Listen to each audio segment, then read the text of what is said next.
강민이 이거 직전 때도 안 할까요? 직전 때요?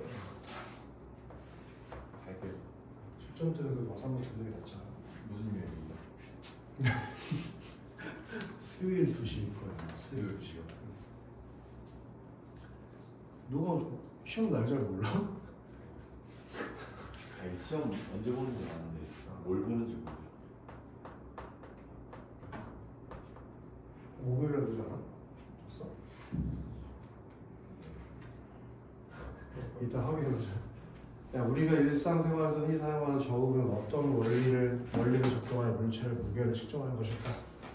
라고 질문했다는 거는 이 질문에서 우리가 궁금한 게 뭐라는 거냐?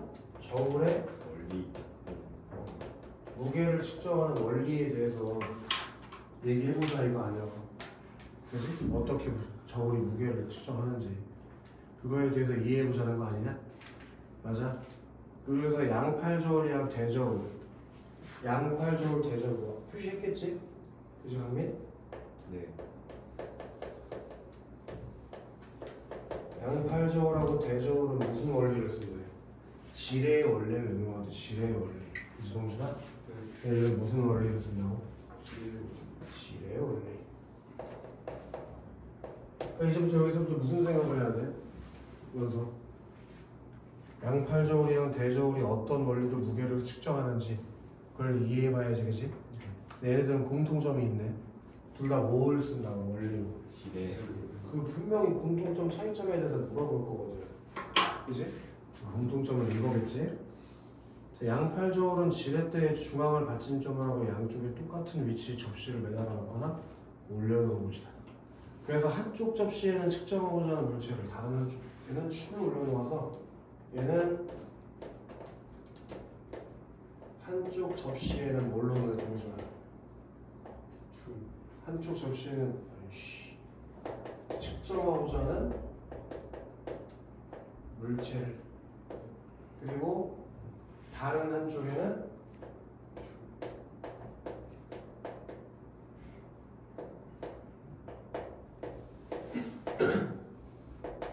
추를 올려놔. 맞지? 그리고 지렛대 중앙을 받침점을 한다고 했으니까 이쪽이 받침점이 되는 한쪽 접시랑 다른 한쪽 접시 중앙 거기가 받침점 되는 거 맞지? 그래가지고 지렛대가 수평을 들었을 때 추의 무게가 바로 물체의 무게가 되는 것이다.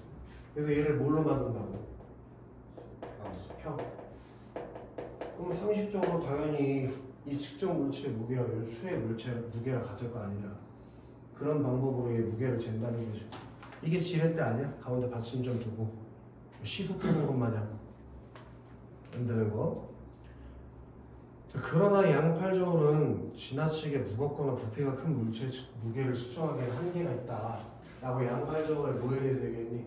예. 한계에 대해서 얘기한 거 맞지? 여기 원서봐. 양팔저울의 한계가 뭐예요? 지나치게 무겁거나 부피가 큰 물체의 측정하기 한계. 무겁거나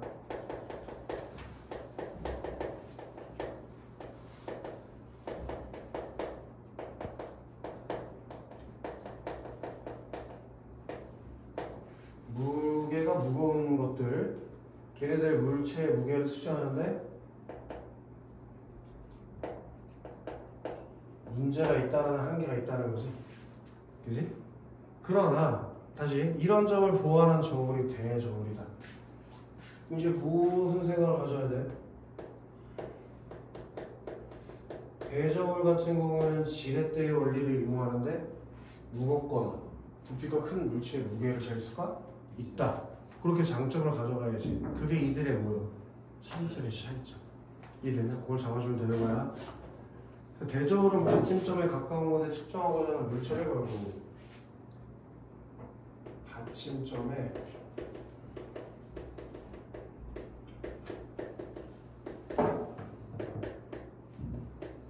가까운 쪽에 물체를 걸고 그리고 반대쪽에 작은 추를 걸어서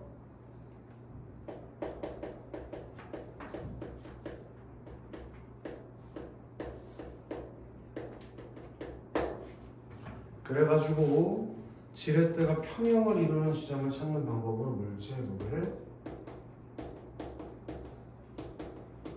측정한다. 그래서 받침쪽은 어느 받침점이 어디에 가까이 있냐고. 이 물체에 가까이 있는 거 맞지? 얘는 중앙에 있기 때문에 얘는 받침점이 물체에 가까운 쪽에 있다고. 이해되나? 그러니까 얘는 한가운데 있는 거고 얘는 물체 쪽에 있다고. 얘가 측정하려는 물체 쪽에. 이해되지? 그리고 이거 친절하게 또 사칭연산을 하나 주네. 그 물체의 무게 곱하기 받침점과 물체의 거리 사이. 물체 다시 받침점과 물체 사이의 거리.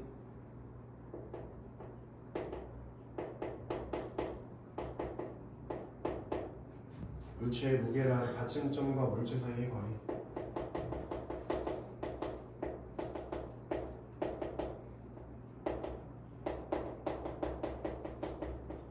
이게 동준아. 어때야 된대? 추의 무게랑 받침점부터 추 사이의 거리. 이게 같아야 된다는 거지, 그치? 그래서 받침점으로부터 평형을 이루는 지점을 알면 질의 원리를 이용해서 물체의 무게를 간단히 계산할 수 있다. 이렇게 얘기했네. 그지? 자, 그리고 두 번째 문단으로 내려갔더니 전자저울에 대해서 얘기해.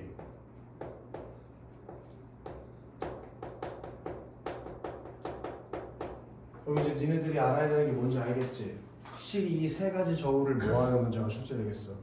비교하는 내용의 문제가 출제될 거니까 뭐가 같은지 뭐가 다른지 정리를 해줘야지, 그지? 전자저울은 스트레인을 감지하는 장치인 스트레인 게이지가 작된 무게 측정 소자를 작동 원리로 한다. 얘는 작동 원리가 뭐가 작동의 원리죠, 친구들? 무게 측정 소자.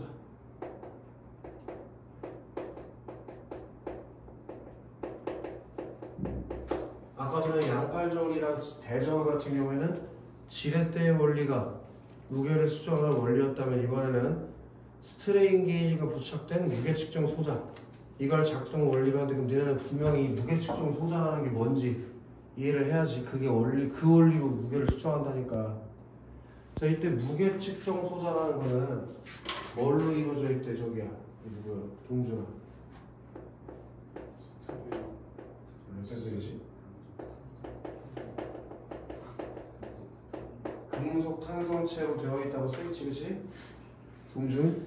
나랑 같은 글을 읽고 있는 거 맞지? 네. 무게 측정 소자는 금속 탄성체로 되어 있는데, 전자저울에 물체를 올려놓으면 금속 탄성체에는 스트레스에 따라 스트레인이 발생한다. 여기를 잘 이해하겠네. 금속 탄성체에 뭐가 생긴다고? 스트레스에 따라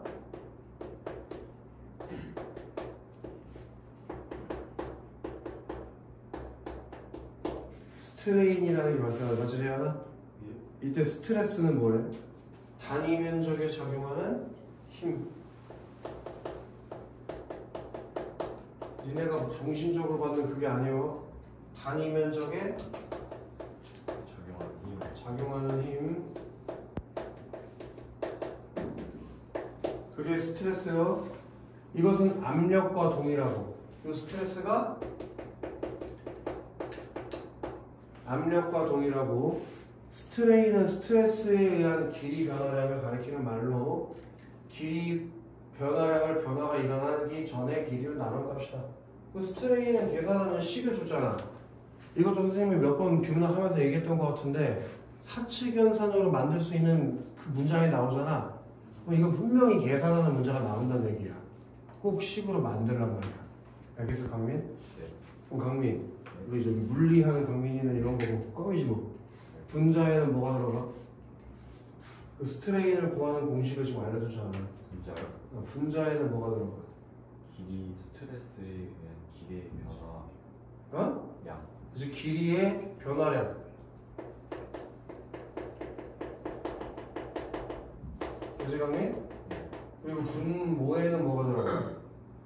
변화가 일어나기 전에 길이. 변화가 일어나기 전에 길이. 그게 스트레인이래. 맞아? 그리고 스트레인은 방금 전에 뭐라고 하냐면 스트레스에 의한 길이 변화량이라고 했어. 얘는 길이 변화량.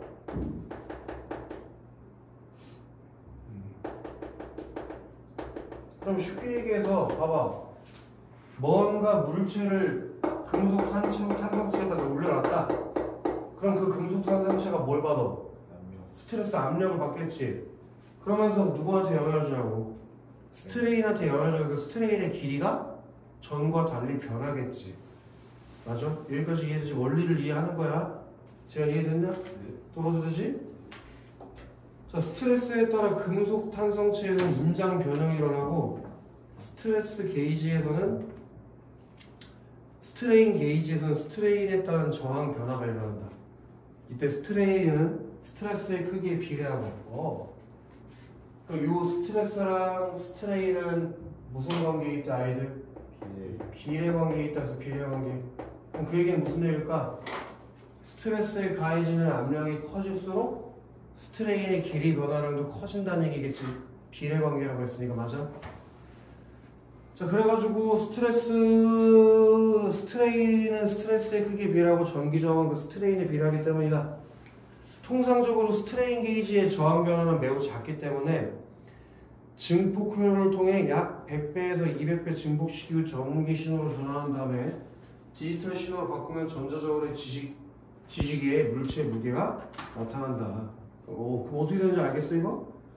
스트레인 게이지의 저항 변화가 적어서 그 저항이 나타날 때 그걸 증폭시킨다고. 그지? 증폭 효율에서 증폭시켜. 너무 저항이 작아서. 그 증폭된 값을 뭘로 바꿔? 동준아? 그리고 그걸 다시 뭘로 바꿔? 강민아? 그리고 이제 그게 전자저울에 지식의 물체의 무게가 나타난다는 거지. 이해됐나? 전자저울에서 금속 탄성체는 가해진 스트레스에 대해 일정한 스트레인을 발생시켜야 하는 매우 중요한 부품으로 이 금속 탄성체 같은 경우에는 시간에 따라 변하지 않아야 하고 또 탄성 한계점이라는 게 높아야 된다.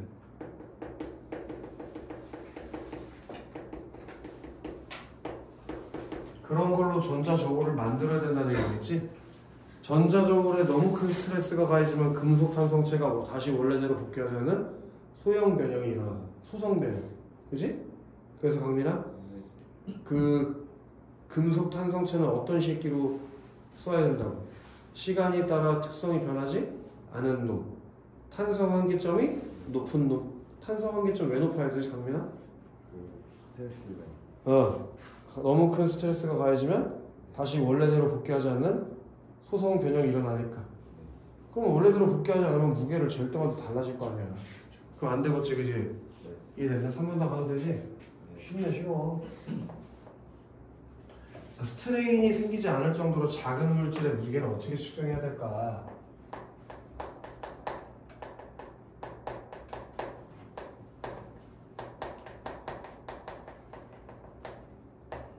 그럼 분명히 3문단의 뒤에는 무슨 내용이 나오냐고.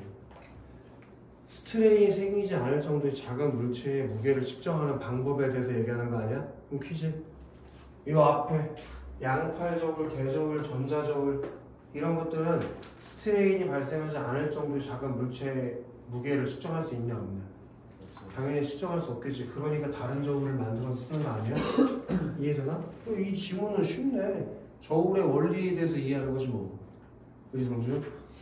과학 분야에서 세포막이나 DNA 등의 무게를 측정하기 위해서 걔한테 뭐 표시해줘야지. 초정밀 미량저울.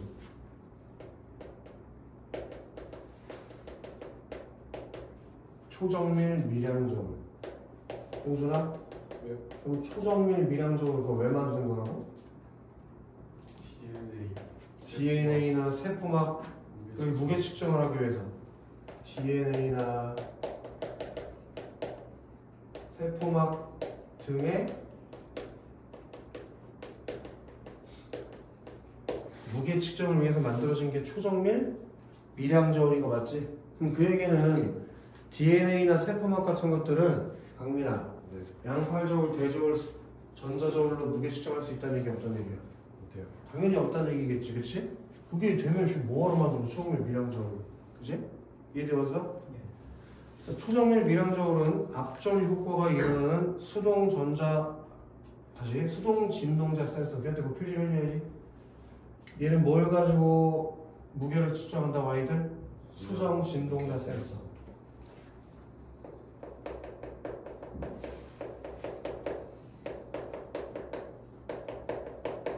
수동 진동자 센서. 그리고 얘는 뭐가 일어난다고 봉준아? 압전 효과. 압전 효과가 일어나는 수정 진동자 센서를 가지고 무게를 측정하려고 설계되어 있대. 그럼 당연히 너 누구야? 도건아. 네. 압전 효과가 뭔지 모르면 이거 이해할 수 있겠냐? 됐어요. 그래서 압전 효과에 대해서 바로 뒤에 얘기해 주지. 우리가 압전 효과를 알 리가 없잖아. 국어 과목인데. 강민아? 압전 효과는 1차 압전 효과와 2차 압전 효과에 의해서 전기적 에너지와 기계적 에너지가 상호 변환되는 특이한 현상이래. 와우. 그럼 압전 효과라는 건 쉽게 얘기해서 뭐인 거예요? 전기적 에너지와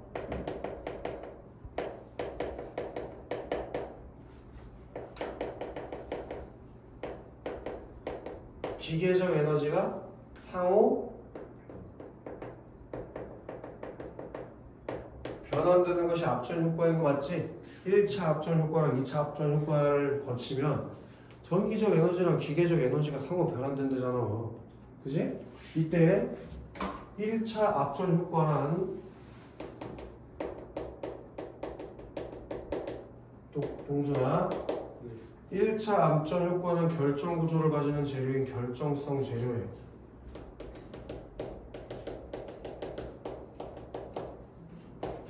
여기에다가 기계적 압력을 가해.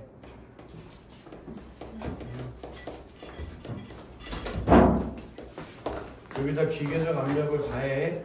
그럼 그 압력에 비례해서 결정 재료의 결정면 사이에 뭐가 발생한다고? 이 결정면 사이에 결정성 재료에 여기에 전압이 발생하는 거. 그게 1차 압전 효과래. 그리고 2차 압전 효과. 원서아. 2차 압전 효과는 뭐래? 결정성 재료의 결정면 사이에 전압을 걸어주는 결정성 재료의 다시. 그 결정성 재료에다가 이번에는 전압을 걸어줘. 전압을 걸어주면 결정성 재료에서 변형이 생기는 걸 2차 압전 효과라고 하는데. 맞아? 이때 수정은 절단된 각도에 따라, 각도와 두께에 따라 고유 주파수가 달라지는 재료야. 수정. 예. 아까 초정밀 미량 저울이라는 거 수정 진동자 센서를 가지고 한다고 했지? 그지? 그럼 얘가 얘기했던 그 결정성 재료가 뭘 활용하는 걸까? 수정을 쓰는 거지, 수정을. 맞아서 그때 수정이라는 건 어떤 녀석이래? 절단된 각도 그리고 두께. 이게 어떠냐에 따라서 고유 주파수가 달라져.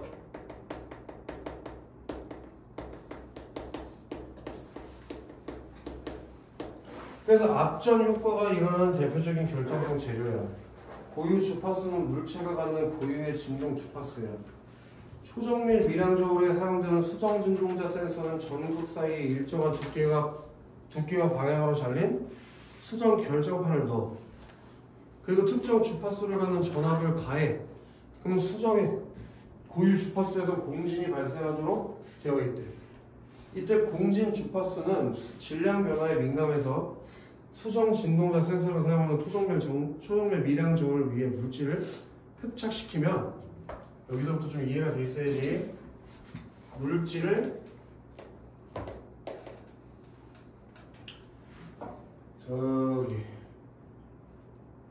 초정밀 저울 미량 저울 위에다가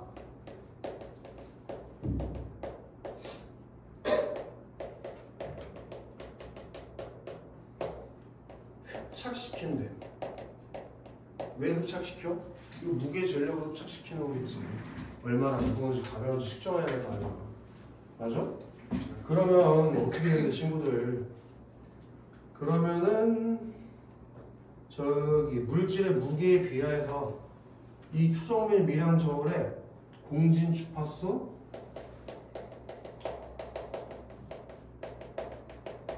감소가 일어난대. 맞아? 그리고 다시 이거 요 추정밀 미량 저울에서 탈착시킬 수도 있겠지?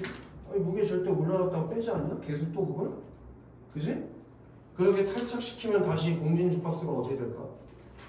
원래대로 돌아오겠지. 그러면 중요한 건 여기 아니야? 이 공진 주파수가 떨어졌다가 탈착시키면 다시 어떻게 된대? 올라가요. 탈착시키면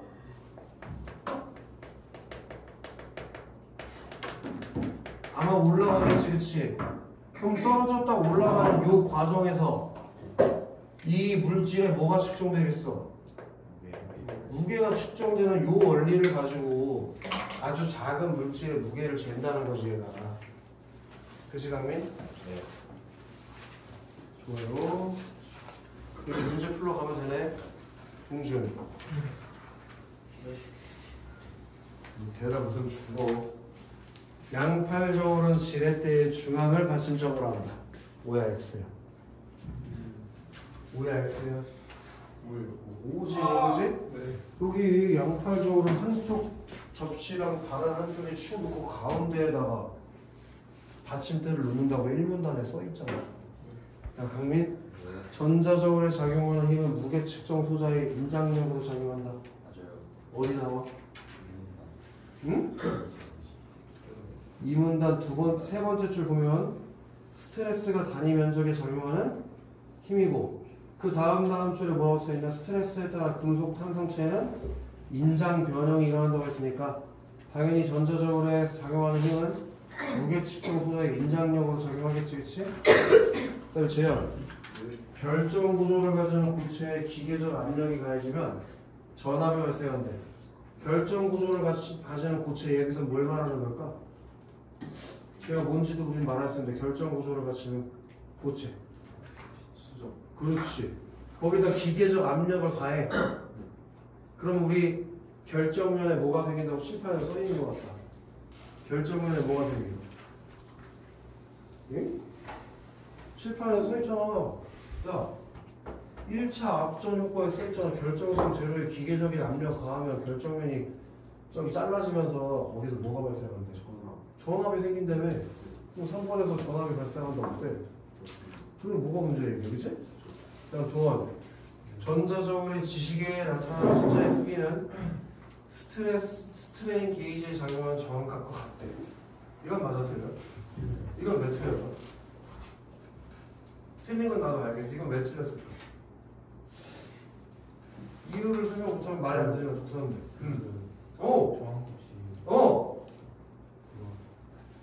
저항값이 좋아. 접근 좋아. 지금 잘 가고 있어.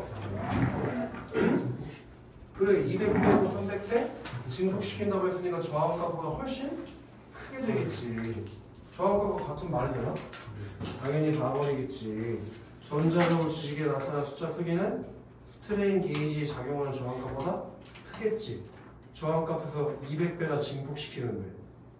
그러면 하늘 저항을 미세하게 측정할 수 있는 전자저울은 그렇지 않은 전자저울보다 물체의 무게를 더 정확하게 잴 수 있다. 요 저항을 미세하게 측정할 수 있는 전자저울이라고 하면 뭐냐? 그게 초정밀 미량저울인가? 그게 앞에 있는 양팔 대저울 전자저울보다는 훨씬 물체의 무게를 더 정확하게 잴 수 있겠지, 당연히. 그래서 답이 4번일 것이고 2번 문제, 이건 맨날 나오는 문제지. 원서가 기억에 양팔 저울이지. 얘는 양쪽에서 매달거나 올려놓은 접시의 무게가 모두 같아야 돼. 얘 무게 측정하려면 양쪽 접시 모두 무게가 같아야 돼. 어때? 당연히 맞겠지. 그냥 수평을 이뤄서 추의 무게로 이 물체의 무게를 잴 테니까. 그치? 그 다음에 동주 기억과 니은 양팔 저울이랑 대저울. 양팔 저울 대저울은 물체와 추의 균형을 이용해서 물체의 무게를 측정한다. 당연히 맞겠지. 여기 봐. 얘 한쪽 접시에 측정 물쳐놓고 다른 쪽에다 추를 놔서 수평을 이루면 물체의 무게를 잰다니까. 얘 받침점에 가까운 쪽에 물체를 두고 반대쪽에 추를 둬서 받침점의 거리를 왔다 갔다 시켜서 뭐 한대? 평형을 이루게 만드는 방식을 통해서 무게를 잰다니까? 그럼 둘 다 추와 물체의 균형 일자로 세모로 쫙 펴지는 걸 가지고 무게 재는 거 맞잖아. 그치 동준? 동준? 네? 동준? 양팔저울보다 대저울이 부피가 큰 물체의 무게를 측정하기 적합하다. 어때? 양팔저울의 한계가 뭐였어? 양팔저울. 그래, 무겁거나 부피가 큰 물체 무게 재기가 어렵잖아, 그치 동준아? 그래서 그 문제를 한계를 보완하기 위해서 만들어진 게 대저울이었잖아, 그치 동준아? 그러니까 당연히 기억보다 니은이 큰 물체의 무게를 측정하기에 적합하겠지. 자, 강민, 네. 강민, 네. 디귿이 전자저울, 전자저울은 니은, 대저울과 달리 소형 변형을 하는 측적 물체의 무게를 측정할 수 없다. 아니 소형 변형이 일어나면 무게를 재는데 문제가 생긴다고 했지. 그게 물체의 무게를 측정할 수 없는 건 아니었잖아. 원래대로 돌아가기 어렵다고 해서 무게를 못 잰다는 얘기를 한 적은 없잖아. 아예 그런 말을 한 적이 없지? 그럼 재현, 기억부터 디귿을 통해서 세포학이나 DNA 같은 거 측정하기가 어렵대. 그래? 디귿은 그럼 DNA나 세포의 무게를 측정할 수 있어? 좀 해볼까? 기억이 양팔저울이야. 니은은 대저울, 디귿은 전자저울이야. 그리고 또 네 번째 저울이 하나 더 있잖아요. 초정밀 미량저울. 제가 뭘 측정하라고? DNA, 세포막 같은 거 무게를 측정한다고. 저렇게 작은 물체는 기억, 니은, 디귿으로는 못 잰다니까. 세포막 DNA 같이 졸라 작은 거. 아주 작은 물체의 무게는 초정밀 미량저울로 측정한다. 저게 디귿입니다. 저거 디귿 아니지, 그치? 저게 디귿이 없지, 그치? 그래서 답이 왜 4번인지 알겠어, 또? 오케이? 그럼 선생님이 항상 얘기한 그 계산하는 문제가 사칙연산이 나오면 무조건 계산하는 문제가 나온다고 했잖아. 그치, 하늘아? 우리 하늘이 혹시 곱하기, 더하기, 빼기, 나누기 할 줄 아나? 그럼 이거 포기하면 안 된다. 곱하기, 더하기, 나누기, 빼기 할 줄 아는데 이 문제를 왜 포기해? 그치? 이거 초등학생도 풀 수 있는 문제야.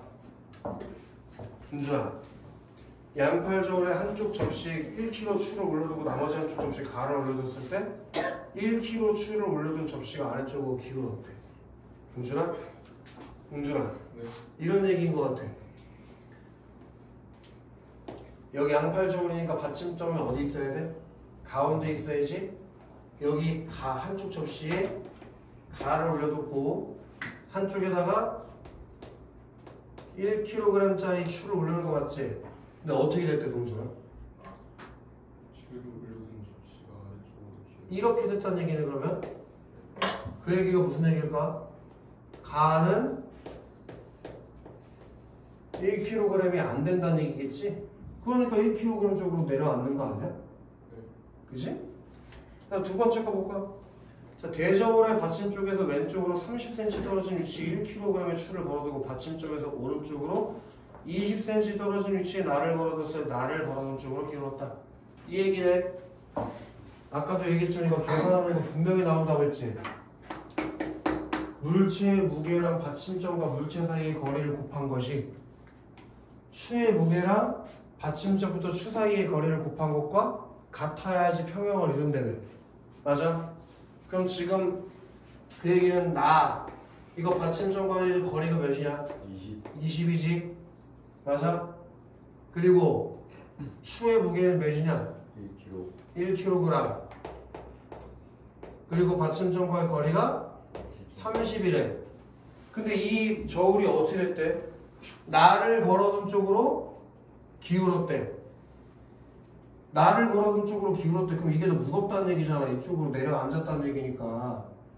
그 얘기는 20 나가 30보다 크다는 얘기니까 쉽게 얘기해서 나는 1.5kg보다는 무겁다. 같은 얘기겠지.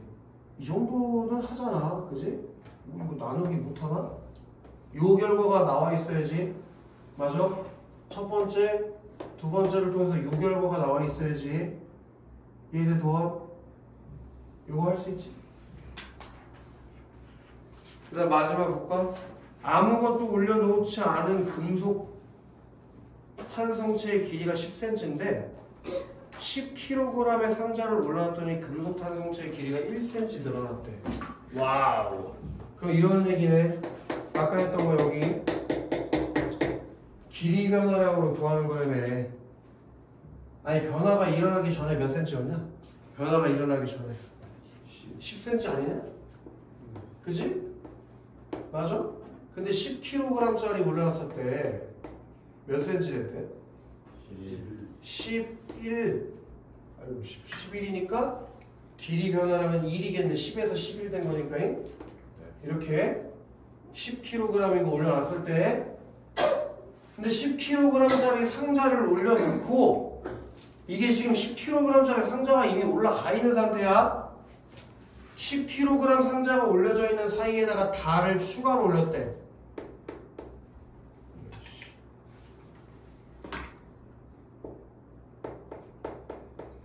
그랬더니 그게 변화량이 어떻게 되면 12cm가 됐대.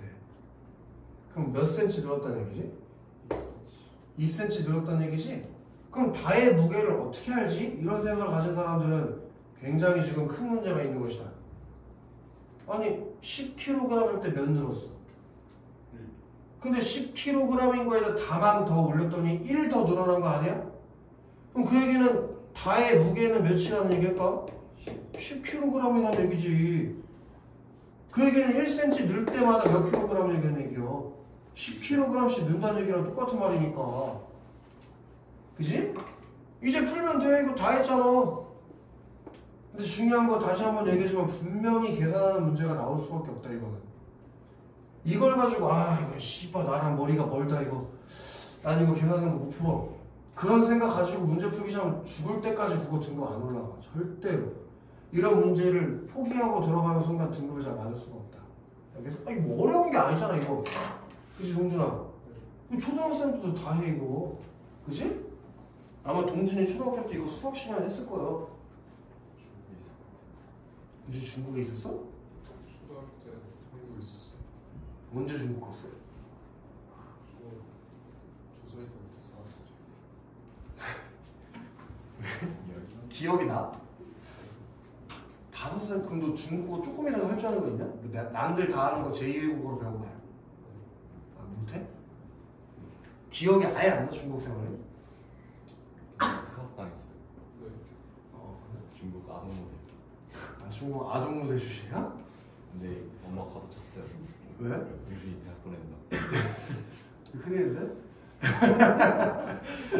동준아, 그럼 1번의 가와 나를 전자 저울로 측정했을 때 금속 탄성체의 길이 변화가 많이 변할수록 무게가 무겁다는 얘기지. 너 가랑 나 지금 누가 무겁냐? 그럼 누가 더 많이 길이가 변하겠냐? 그래서 1번에서 나가 길이 변화량이 더 크다 이거야. 당연한 거 아니야? 그러니까 강민아, 네. 나의 무게를 알기 위해서 대저울의 받침점을 오른쪽으로 더 옮겨야 된대. 강민아, 네. 지금 왼쪽에 뭐가 있지? 왼쪽에 추가 있네. 그치? 네. 그리고 이렇게 여기 30cm, 여기 20cm, 여기는 뭐가 있어? 나. 근데 이게 어느 쪽으로 기울었지? 지금 현재 나 쪽으로 기울었지? 네. 그럼 여기를 좀 아래로 낮추고 여기를 위로 올리려면 오른쪽. 얘를 오른쪽으로 가져가야 길이가 맞아야지. 그지? 어?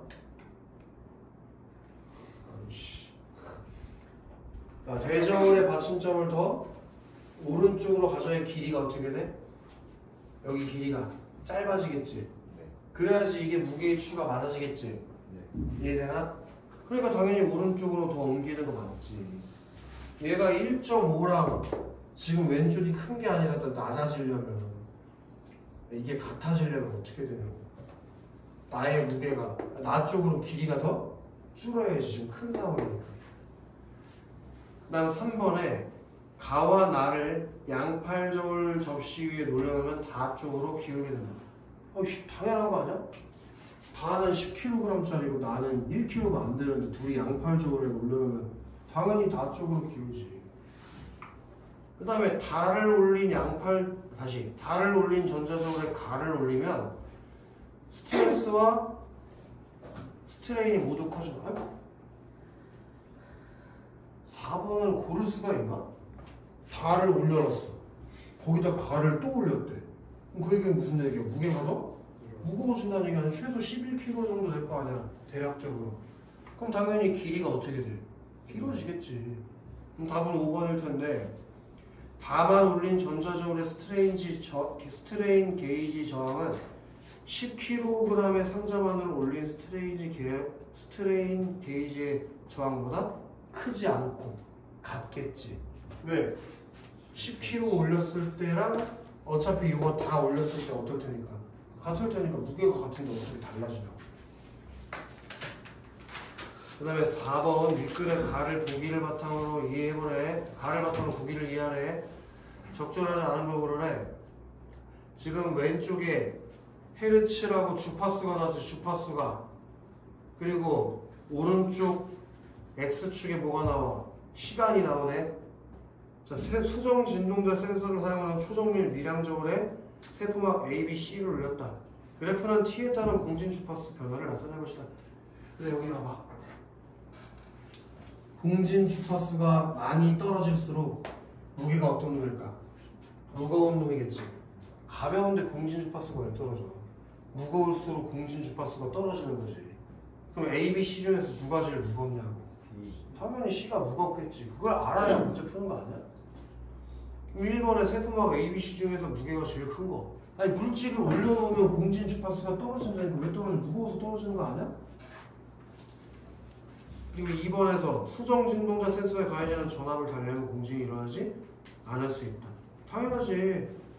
그 전압의 영향을 받아서 공진이 일어나는 건데. 그 다음 3번에 저울 위에 올려진 세포막 A, B, C를 봐봐. A, B, C를 탈착해. 탈착하면 공진 주파수가 어떻게 돼? 올라가야지. 다시 원상복구돼야 될 거 아니야? 무게가 없어졌으니까 이제. 근데 왜 감소한다 그래? 증가해야지. 그치? 3번이지 뭐. 일단 4번에 수정 진동자 센서의 수정 결정판 두께를 달려면 고유 주파수가 달라질 수 있다. 당연한 얘기지? 5번도 수정 진동자 센서의 수정 결정판에서 전기적 에너지와 기계적 에너지가 상호 변화되는 장면. 이거야 이거.